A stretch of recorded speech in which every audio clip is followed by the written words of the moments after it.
Mass മോട്ടോഴ്സിൽ നിന്നാണ്. Hero Honda സ്പ്ലെൻഡറാണ് വണ്ടി. അതിൻ്റെ ഓവർഫ്ലോ കംപ്ലയിൻറ്റ് പറഞ്ഞിട്ടുണ്ടായിരുന്നു. അതായത് ഇടയ്ക്ക് പെട്രോൾ ഈ പൈപ്പിൽ കൂടെ ഓവർഫ്ലോ ആയിട്ട് പുറത്തേക്ക് പോകുന്ന കംപ്ലയിൻറ്റ് പറഞ്ഞിട്ടുണ്ടായിരുന്നു.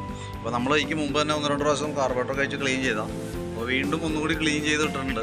അതിൻ്റെ അടിയിലെ ഓവർഫ്ലോൻ്റെ നീഡിൽ വന്ന് അടയണ ഭാഗത്ത് കാർബറേറ്ററിനാണ് കംപ്ലയിൻറ്റ് കേട്ടോ.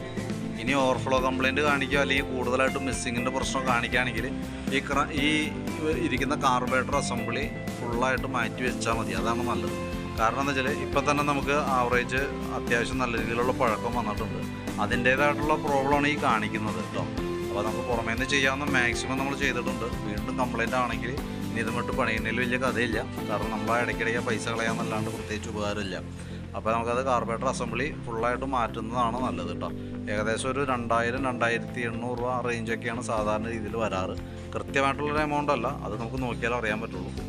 ഇനി കംപ്ലയിൻറ്റ് വരാണെങ്കിൽ അത് മാറ്റി വയ്ക്കുക. അതാണ് ശരിക്കും അതൊരു ശാശ്വത പരിഹാരം.